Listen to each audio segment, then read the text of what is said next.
we continue our study of depth first search in graphs.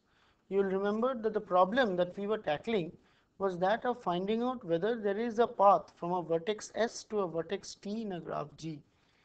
And in that problem, we first got an initial definition. The initial definition was a recursive one with the base condition saying that if S is equal to T, then you will return true.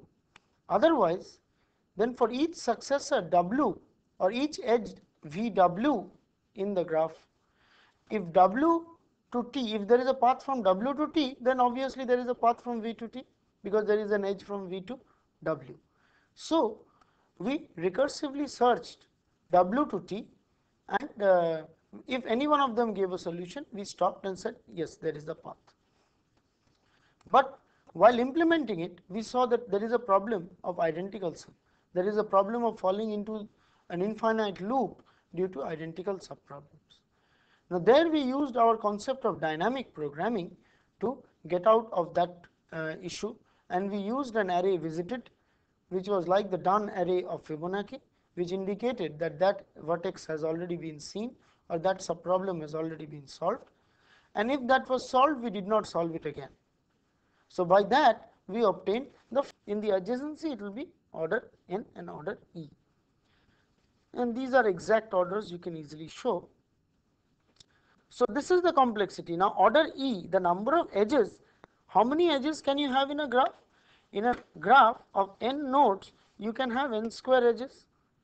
So in the worst case, e is approximately n square, is of order n square, so this will be order n square. But if e is less, that if e is less, then it will still be order e. Therefore this solves these problems for directed graphs as well. The algorithm will slightly change, but the depth first variation will be similar. The next question is shortest length path. How will we solve that problem? So we have to look at that problem. So we'll look at that problem in the next class. But let us remember that there are other issues which we can solve in a, suppose it is marking cities and paths between cities or telephone lines, and we would like to ensure that the graph is such that even if one link fails, there is still it is connected between every other node. How will we solve that problem, and how will we do that efficiently? We will see that depth first search and other types of search like breadth first search, etc., will be very useful in solving such graph type of problems. So I would suggest that you go deeply into depth first search and try and see these algorithms. And in graphs you have got a number of algorithms to solve, where these techniques of dynamic programming, of recursive definition, even of balancing will come into the picture.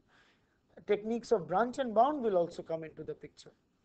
In fact, when you are trying to solve the shortest length path in a graph, you will see how you use dynamic programming to solve the problem. So today we will conclude the class by saying that we have tried to see graph algorithms, that is, the data structure of graphs can be represented by adjacency matrix or adjacency list or direct representation, and depth first search is a very useful way of answering a number of connectivity, especially path related problems.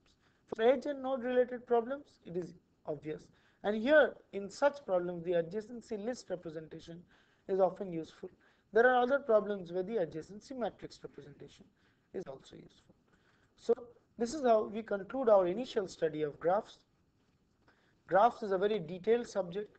Lot of issues remain in graph algorithms, but our idea was to study how algorithm design and data structures and programming methodology goes hand in hand to solve a number of application areas, and graphs is one area where all these will go on together. So we do not have the scope or the time to discuss graphs in absolute details. Therefore we conclude here. I would refer to you to any standard book on algorithm design, because the end of this course really moves you more deeply into algorithm design. We have just done a bit of data structuring. Deep analysis of algorithms, design of algorithms, which have to go hand in hand, will come up. So we conclude our initial discussion on graph algorithms today.